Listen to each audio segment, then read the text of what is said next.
Sir, ಇವತ್ತು ಬೆಳಿಗ್ಗೆ ನಮ್ಮ ನೌಕರರ ಒಕ್ಕೂಟದ ಅಧ್ಯಕ್ಷರಾದ ನಿಂಗರಾಜ್ ಕರೆಣ್ಣವರವರು ಸೌದಿ ಸಾಹೇಬ್ರ ಮನೆಗೆ ಮಾತಾಡಲಿಕ್ಕೆ ಅಂತ ಹೋಗಿ ಹೆಜ್ಜೆ ಇಡೋ ತಕ್ಷಣ ಅವ್ರನ್ನ ಅವಾಚ್ಯ ಶಬ್ದಗಳಿಂದ ಬೈದ ತಕ್ಷಣ ಅವರು ಆಮೇಲೆ ಅವರ ಮಗ ಹಾಗೂ ಅವರ ಕಾರ್ಯಕರ್ತರು ಕೂಡಿ ನಮ್ಮ 4 ಜನ ಸಿಬ್ಬಂದಿಗಳಾದ ಮಾಬಲ್ ಪಾಟೀಲು, ಬಸವರಾಜ್ ಕಮತ್ಗಿ ಅವರು, ಆಮೇಲೆ ಅಭಯ್ ಲಕಡಿ ಅವರು, ಇವ್ರನ್ನೆಲ್ಲರನ್ನೂ ಹಿಗ್ಗಾಮುಗ್ಗವಾಗಿ ಮಾರಣಾಂತಿಕವಾಗಿ ಹಲ್ಲೆ ನಡೆಸಿದ್ದಾರೆ. ಇದು ನೌಕರ ಒಕ್ಕೂಟದ ಅಧ್ಯಕ್ಷರಾದರು ಮತ್ತು ಅವರು ಹೋಗಿ ಮಾತಾಡಕ್ಕೆ ಹೋಗಿದ್ದಾರೆ. ಅಲ್ಲಿ ಹೋಗಿ ಮಾತಾಡೋರು ಅಟ್ಲೀಸ್ಟ್ ಮಾತಾಡಬೇಕು, ಅದು ಬಿಟ್ಟು ಗುಂಡಾವರ್ತನೆಯನ್ನು ಮಾಡಿ ಅವ್ರಿಗೆ ಹೆಂಗೆ ಬೇಕಾದಂಗೆ ಹೊಡ್ತಾರೆ. ಅದು ಆಲ್ರೆಡಿ ಫೋಟೋ ವೈರಲ್ ಆಗೈತಿ ಸಾಮಾಜಿಕ ಜಾಲತಾಣಗಳಲ್ಲಿ.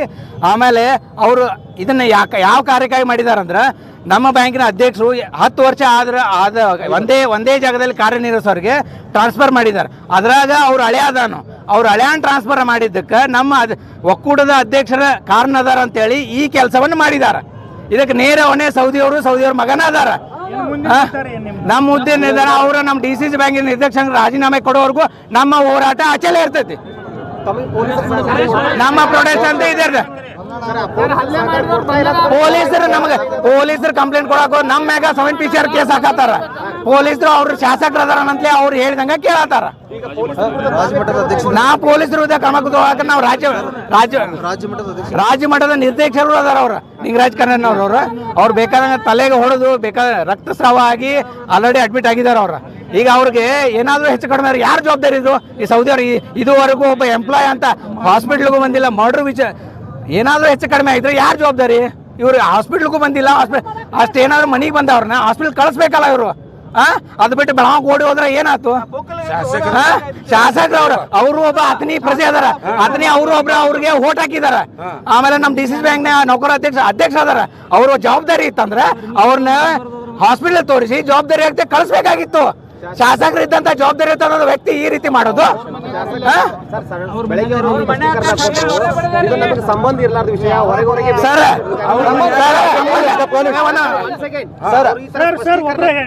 ಈ ತರ ಸ್ಪಷ್ಟೀಕರಣ ಕೊಡ್ತಾ ಇದ್ದಾರೆ, ನೀವೇನ್ ಹೇಳ್ತೀರಿ ಸರ್? ಸಂಬಂಧ DCC ಬ್ಯಾಂಕ್ ನಿರ್ದೇಶಕರು ಹಂಗೇನ್ ಸಂಬಂಧ ಇಲ್ಲ ಅನ್ನತ್ತಾರಲ್ಲ. ಇವತ್ತು ಇಲ್ಲೇ ಕುಂಡಿರ್ತೇವೆ 1 ಗಂಟೆ ಆಗ್ಲಿ 2 ಗಂಟೆ ಆಗ್ಲಿ ನೀವು ಇರ್ರಿ ಮಾತಾಡೋಣ. ನೀವು ಬರ್ರಿ ಮಾತಾಡೋಣ. ಪ್ರೆಸ್ ಮೀಟ್ ಸತ್ಯ ಯಾವಾಗ್ಲೂ ಕೈ ಆಗಿರ್ತದೆ. ಎದ್ರ ಬಂದ್ರೆ ಗೊತ್ತಾಕೈತಿ. ರಾಜಕೀಯ ಮಾಡಂಗಿಲ್ಲ ನಾವು. ಎಂಪ್ಲಾಯೀಸ್ ನಿಯತ್ತಾಗಿರೋರು. ನಾವೇನು ಅದನ್ನು ಮಾಡಿಲ್ಲ. ಅವ್ರ ಹಳೆಯಾಗ ಅನ್ಯಾಯ ಆಗೈತೆ ಅಂತೇಳಿ ಈ ರೀತಿ ಹಲ್ಲೆ ಮಾಡೋದು. ಅವರು ಬೇಕಾದಂಗ ಗುಂಡಾವರ್ತನೆ ಅಂತಾರ. ಅತನಿ ಒಳಗೆ ಅವ್ರು ಏನ್ ಮಾಡತ್ತಾರ? ಗುಂಡಾವರ್ತನೆ ಮಾಡತ್ತಿಲ್ಲ. ಮನೆಗೆ ಅವ್ರ ಮನ್ಯಾಗ ಕರಿಸಿ ಬಿಡ್ತಾರ ಅಂದ್ರೆ ಏನ್ ಅರ್ಥ? ಅತನಿ ಒಳಗೆ ಸ್ವತಂತ್ರ ಇಲ್ಲ. ಅತನಿ ಒಳಗೆ ಸ್ವತಂತ್ರ ಇಲ್ಲ ಅಲ್ಲ. ಅಲ್ಲಿ ಸ್ವತಂತ್ರ ಇಲ್ಲ, ಇಲ್ಲಿ ಸ್ವತಂತ್ರ ಇಲ್ಲ ಅಂತಾರ. ಅತನಿ ಒಳಗೆ ಸ್ವತಂತ್ರ ಇಲ್ಲ. ಮತ್ತೆ ಇದುವರೆಗೂ ಯಾವ ಪೊಲೀಸ್ ಅಧಿಕಾರಿ ಆಕ್ಷನ್ ತಗೊಂಡಾನು ಹೇಳ್ರಂಗಾರ? ಬೆಳಗ್ಗೆ ಏನ್ ಮಾತಾಡ್ಲಿಕ್ಕೆ ಯಾವ ವಿಷಯ ಚರ್ಚೆ ಮಾಡ್ಲಿಕ್ಕೆ ಹೋಗಿದ್ರು ಅಂತ? ಅದೇ ಸರ್, ಟ್ರಾನ್ಸ್ಫರ್ ವಿಷಯದಾಗ ನಮ್ಮ ಹೆಸರು ಒಕ್ಕೂಟದ ಹೆಸರು ಕೆಡ್ಸಾತಿದ್ರು. ಬರ್ರಿ ಅದ್ರಾಗ ಇನ್ನೊಂದಿಬ್ರು ಎಂಪ್ಲಾಯ್ ಅದಾರ. ಅವ್ರು ಇಲ್ಲಿ ಬಂದಿಲ್ಲ. ಯಾಕಂದ್ರೆ ಅವ್ರು ಚೇಲಾಗಳು ಅದಾರ. ಅವ್ರು ಬಂದ್ ಬೈಲಾಗ್ತೈತೆ ಅಂತೇಳಿ ಇಲ್ಲಿ ಬಂದಿಲ್ಲ. ಅವ್ರು ಕರ್ಕೊಂಡ ಅವ್ರ ಮುಂದೆ ಎದ್ರ ಬದ್ರ ಬಗೆಹರಿಸೋಣ ಅಂತ ಕರ್ಕೊಂಡ ಮಾತಾಡಕ್ ಹೇಳಿ ಕರ್ಸಿದಾರ. ಅವ್ರು ನೀವು ಮಾಡಿದಿರಿ ಅಂತೇಳಿ ಪ್ರೀ ಪ್ಲಾನ್ ಆಗಿ ಮಾಡಿ ಎಲ್ಲ ಮರ್ಡರ್ ಮಾಡು ಲೆವೆಲ್ಗೆ ಹೋಗಿದಾರ. ಇದಕ್ಕೆ ಯಾರು ನ್ಯಾಯ ಕೊಡಿಸ್ತಾರೆ? DCC ಬ್ಯಾಂಕಿಗೆ ಎಂಪ್ಲಾಯಿಗೆ ನ್ಯಾಯ ಸಿಗುದಿಲ್ಲ. ಮತ್ತೆ ಅಲ್ಲ DCC ಬ್ಯಾಂಕ್ ನೌಕರ ಒಕ್ಕೂಟ ಏನೈತೆ ಅಂತ ತೋರ್ಸಬೇಕಲ್ಲ. ಒಬ್ಬ ಎಂಪ್ಲಾಯ್ ಐತೆ, ನಾಳೆ ಎಲ್ಲರೂ 10ನೇ ಆಗಿ ಹಿಂಗ ಮಾಡ್ರ ಅಂದ್ರೆ ಎಲ್ಲಾ ತಾಲೂಕ್ನಾಗ ಹಿಂಗ ಮಾಡ್ರ ನಾವ್ ಎಲ್ಲಿ ಹೋಗುನು? ನೋಡ್ರಿ, ಒಂದೇ ಗೌರ್ಮೆಂಟ್ ಹಾಸ್ಪಿಟಲ್ ಹೋದಾಗು ಆ ಹಾಸ್ಪಿಟಲ್ ಡಾಕ್ಟರ್ ವ್ಯಕ್ತಿ ಕುಡಿದಂತ ವ್ಯಕ್ತಿ ಕುಡಿತಾನಂತೇಳಿ ಹೇಳ್ತಾರಲ್ಲ, ಇವ್ರಂತ ನೀಸ್ಕೊ ಡಾಕ್ಟರ್. ಅವ್ನು ಸೋಡಾಕ ಸಾಫ್ಟ್ ಡ್ರಿಂಕ್ಸ್ ಕುಡಿಯಾಕ ವಿಚಾರ ಮಾಡುವಂತ ವ್ಯಕ್ತಿ ಅವ್ನು ಕುಡಿದು ಬಂದಾನಂತೇಳಿ ರಿಪೋರ್ಟ್ ಕೊಡ್ತಾರಂದ್ರ ಇವ್ರು ಹೆಂಗ ಕೆಲಸ ಮಾಡ್ತಾರ್ರಿ? ಡಾಕ್ಟರ್ ಮ್ಯಾಗು ಇದನ್ನ DHO ಅವರು ಸೂಕ್ತ ಕ್ರಮ ತಗೋಬೇಕು. ಡಾಕ್ಟರ್ ಮ್ಯಾಗು ಅವ್ರಿಗೆ ಯಾವುದೇ ರೀತಿಯಾದ ಸರಿಯಾದ ಟ್ರೀಟ್ಮೆಂಟ್ ಕೊಟ್ಟಿಲ್ಲ. ಸರ್, ಈಗ ಪ್ರಕರಣ ದಾಖಲಾಗಿದೆ, ಹೇಗಾಗಿದೆ ಸರ್? ಪ್ರಕರಣ ದಾಖಲೆ ಮಾಡ್ಕೊಂಡಿಲ್ಲ. ಸ್ಟೇಷನ್ಗೆ ಹೋದ್ರು ಏನ್ ಹಂಗ್ ಮಾಡ್ಯಾನ ಹಿಂಗ್ ಮಾಡ ಇವ್ರ ಮ್ಯಾಗ ವಾಪಸ್ ಕಂಪ್ಲೇಂಟ್ ಮಾಡ್ಕೊಂಡಾರ. 7 PCR ಕೇಸ್ ಇವ್ರ ಮ್ಯಾಗ ಮಾಡಿದಾರೆ. ಮತ್ತೆ ಈ ಸದ್ಯ ಹೋಗ್ರಿ ಅವ್ರ ಮನೆ ಮುಂದೆ 1,000 ಮಂದಿ ಕೂಡ್ಸಿದಾರ. ಕೂಡ್ಸೋ ಅವಶ್ಯಕತೆ ಏನಿತ್ತು? ಮನುಷ್ಯ ತಪ್ಪು ಮಾಡಿಲ್ಲ ಅಂದ್ರೆ ಯಾಕೆ ಮಂದಿ ಕೂಡಿಸ್ಬೇಕು? ರಾಜ್ಯ ಸಂಧಾನಕ್ಕೆ ಅವಕಾಶ ಇಲ್ಲ ಅಂತ ಹೇಳಿದ್ರು. ಈಗೇನಾದ್ರು SP ಅವ್ರು ಬರೋರಿಗೆ ಇಲ್ಲೇ ಇರ್ತೀರಾ, ಹೇಗೆ? ಅವ್ರು ಬರ್ತಾರಂದ್ರೆ ನಾವ್ ಇರ್ತೇವೆ.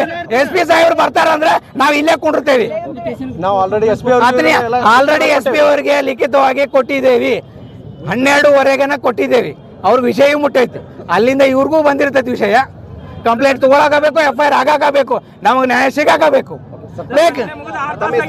ಆನಂದ್ ಪಾಟೀಲ್ ಅಂತ ಇನ್ನೇನು ಉಪಾಧ್ಯಕ್ಷ. ಹೇಳಿ ಸರ್, ಇಲ್ಲೆಲ್ಲ ಸೇರ್ತಾ ಇದ್ರಿ ಸಿಬ್ಬಂದಿಗಳು, ಏನ್ ಸರ್, ಏನ್ ಕಾರಣ, ಯಾಕೆ? ಇದು ಕಾರಣ ಅಂದರೆ ಸರ್, ಇವತ್ತು ಬೆಳಿಗ್ಗೆ ಆ್ಯಕ್ಚುಲಿ ನಿನ್ನೆ ಒಂದು 4 ಎಂಪ್ಲಾಯಿಗಳು ಸೇರಿ ನಮ್ಮ ಯೂನಿಯನ್ ಅಧ್ಯಕ್ಷರು ಮತ್ತು ಇಲ್ಲಿ 4 ಮಂದಿ ಸಿಬ್ಬಂದಿಗಳಿದ್ದಾರೆ. ಅವ್ರ ಜೊತೆ ಚರ್ಚೆ ಮಾಡಿದಾಗ ಅವ್ರು ಏನಿಲ್ಲ, ಮತ್ತು ಈ ಥರ ನೀವು ಅವರು ಹಳೆಯನ್ನ ಟ್ರಾನ್ಸ್ಫರ್ ಆಗಿದೆ, ಅವ್ರ ಹಳೆಯನ್ನ ಟ್ರಾನ್ಸ್ಫರ್ ಆಗಿದ್ದಕ್ಕೆ ಸ್ವಲ್ಪ ಹಿಂಗೆ ನಮ್ಮ ಹೆಸರೆಲ್ಲ ಕೆಡಿಸ್ತಾ ಇದ್ದಾರೆ ಅಂತ ಅಧ್ಯಕ್ಷರು ಮತ್ತು ನಮ್ಮ ಎಲ್ಲ ಯೂನಿಯನ್ದವರು ಎಲ್ಲ ಹೆಸರು ಕೆಡಿಸ್ತಾ ಇದ್ದಾರೆ ಅಂತ ಹೇಳಿದರು. ಹಾಗಾಗಿ ಅವರು ಚೈಲ ಒಂದು 4 ಜನ ಎಂಪ್ಲಾಯ್ ಇದ್ದಾರೆ. ಅವ್ರು ಏನು ಹೇಳಿದರು, ಲಕ್ಷ್ಮಣ ಸವದಿಯವ್ರ ಮನೆಗೆ ಬಂದು ಮಾರ್ನಿಂಗು ನಾವು ಅಲ್ಲೇ ಬರ್ತೀವಿ ಅಂತ ಕೇಸ್ ಅವರಾಗೆ ಹೇಳಿದ್ದಾರೆ. ಹೇಳಿ ಕೇಸ ನಂತರ ಅಲ್ಲಿ ಬಂದು ಎಲ್ಲರೂ 9:30ಗೆ ಬಂದ್ದಾರೆ. ಎಲ್ಲರೂ 9:30ಗೆ ಬಂದ ನಂತರ ನಮ್ಮ ಇವರು 3 ಜನ ಮೊದಲು ಹೋಗ್ಯಾರೆ. ಆಮೇಲೆ ನಮ್ಮ ಯೂನಿಯನ್ ಅಧ್ಯಕ್ಷ ಕರೆನವರು ಹೋಗಿದ್ದಾರೆ. ಯೂನಿಯನ್ ಅಧ್ಯಕ್ಷರು ಒಳಗೆ ಬರಬೇಕಾದ್ರೆ ಅವಾಜ್ ಶಬ್ದಗಳು ಲಕ್ಷ್ಮಣ ಸವದಿಯವರು ಅವಾಜ್ ಶಬ್ದಗಳಿಂದ ನೀವು ಯಾವ ನಮ್ಮ ಮನೆಗೆ ಬರಲಿಕ್ಕೆ ಅಂತ ಕೆಲಸ ಅವರೇ ಎದ್ದು ಬಂದು ಅವರು ಹಂಗೆ ಹಿಡ್ಕೊಂಡು ಹೊರಗೆ ತಂದಿದ್ದಾರೆ. ಹೊರಗೆ ತಂದು ತಳ್ಳಿದ್ದಾರೆ. ತದನಂತರ ಅವ್ರ ಮಗನಾದಂಥ ಚಿದು ಸೌದಿ ಅವರು, ಅದೇ ನಂತರ ಶಶಿಕಾಂತ್ ಸೌದಿ ಅವರು ಇಬ್ಬರು ಸೇರಿ ಅವನಿಗೆ ಹೊಡ್ಲಿಕ್ಕೆ ಪ್ರಾರಂಭ ಮಾಡಿದ್ದಾರೆ. ಅದು ಹೊಡ್ಲಿಕ್ಕೆ ಪ್ರಾರಂಭ ಮಾಡಿದ ನಂತರ ಅಲ್ಲಿ ನಿಂತಂಥ ಮತ್ತು ಕಾರ್ಯಕರ್ತರು ಎಲ್ಲರೂ ಸೇರಿ ಅವನು ಕೆಳಗಡೆ ಹಾಕಿ ತುಳಿದು ಒದಿಲಿಕ್ಕೆ ಸ್ಟಾರ್ಟ್ ಮಾಡಿದ್ದಾರೆ. ಈ ಘಟನೆ ಇದು ಆಗಿದ್ದು ಸತ್ಯ. ಬಟ್ ಅವರು ಹಳೆಯನ್ನು ಟ್ರಾನ್ಸ್ಫರಲ್ಲಿ ನಮ್ದೇನು ಸಂಬಂಧ ಇಲ್ಲ. ಇದು ನೇರವಾಗಿ ಆಡಳಿತ ಮಂಡಳಿ ಸಭೆಗೆ ಸಂಬಂಧಪಟ್ಟಿದ್ದು. ಅವರೇ ಒಬ್ಬರು ನಿರ್ದೇಶಕರಾಗಿ ಆಡಳಿತ ಮಂಡಳಿ ಸಭೆಯಲ್ಲಿ ಕೇಳಬೇಕಿತ್ತಲ್ಲ. ಡಿಸೆಂಬರ್ 19ಕ್ಕೆ ಬೋರ್ಡ್ ಮೀಟಿಂಗ್ ಆಗಿದೆ. ಬೋರ್ಡ್ ಮೀಟಿಂಗಲ್ಲಿ ಅವರು ಚರ್ಚೆ ಮಾಡಬೇಕಿತ್ತಲ್ಲ. ಇದನ್ನೆಲ್ಲ ಮಾಡಬೇಡ ಅಂತ ಅವ್ರು ಹೇಳ್ಬೋದಿತ್ತು. ಇವರು ಒಬ್ಬರು ಹಾಲಿ ಶಾಸಕರಿದ್ದಾರೆ. ಈಗ ಅವ್ರು ಕೇಳಿದ್ರೆ ಅವ್ರಿಗೇನಿಲ್ಲ ಅಂತಿದ್ರೆ ಅಲ್ಲಿ ಕೇಳಬೇಕಿತ್ತು. ಅದನ್ನು ಬಿಟ್ಟು ಅವ್ರ ಮೇಲೆ ಹಾಕೋದು, ಇವ್ರ ಮೇಲೆ ಹಾಕೋದು, ಬೇರೆ ರಾಜಕೀಯ ಇದನ್ನು ಮಾಡ್ತಾ ಸಿಬ್ಬಂದಿಗಳ ಮೇಲೆ ಒತ್ತಡ ಹೇರ್ತಿದ್ದಾರೆ. ಇದೆಲ್ಲ ತಪ್ಪಂತ ನಾವು ಹೇಳ್ತೀವಿ. ಈ ಗುಂಡಾವರ್ತನೆ ನಾವು ಎಲ್ಲ ನಮ್ಮ ಸಿಬ್ಬಂದಿ ಮತ್ತು ಬೆಳಗಾವಿ ಜಿಲ್ಲಾಕ್ಕೆ ಸಹಕಾರ ನೌಕರ ಒಕ್ಕೂಟ ಇದಕ್ಕೆ ನಾವು ಖಂಡಿಸ್ತೀವಿ. ಇದಕ್ಕೆ ಲಕ್ಷ್ಮಣ ಸವದಿಯವರು ನೇರವಾಗಿ ನಿಮ್ಮ ಪ್ರೆಸ್ ಮೀಟ್ ಕರೆದಾಗಲಿ ನೇರವಾಗಿ ನಮ್ಮ ಜೊತೆ ಚರ್ಚೆ ಬರಬೇಕು. ಇಲ್ಲದ್ರೆ ನಾವು ಸೋಮವಾರದಿಂದ ಬ್ಯಾಂಕನ್ನು ಪ್ರಾರಂಭ ಮಾಡೋಂಗಿಲ್ಲ. ನಾವು ಸ್ಟ್ರೈಕ್ ಮಾಡ್ತಾ ಇದ್ದೀವಿ. ಹೆಡ್ ಆಫೀಸ್ನಲ್ಲಿ ಅವ್ರು ಬಂದು ಅದಕ್ಕೆ ಏನಿದೆ ಅವ್ರು ಕ್ಲಾರಿಫಿಕೇಶನ್ ಕೊಡಲೇಬೇಕು. ಮತ್ತು ರಾಜ್ಯಾದ್ಯಂತ ಇದು ನಾವು ಸುದ್ದಿಯನ್ನು ಮಾಡ್ತೀವಿ. ನಾ ಅರುಣ್ ಪಾಟೀಲ್ ಅಂತ ಸರ್, ಯೂನಿಯನ್ ಸಂಘಟನಾ ಕಾರ್ಯದರ್ಶಿ ಇದ್ದೀನಿ. ಓಕೆ.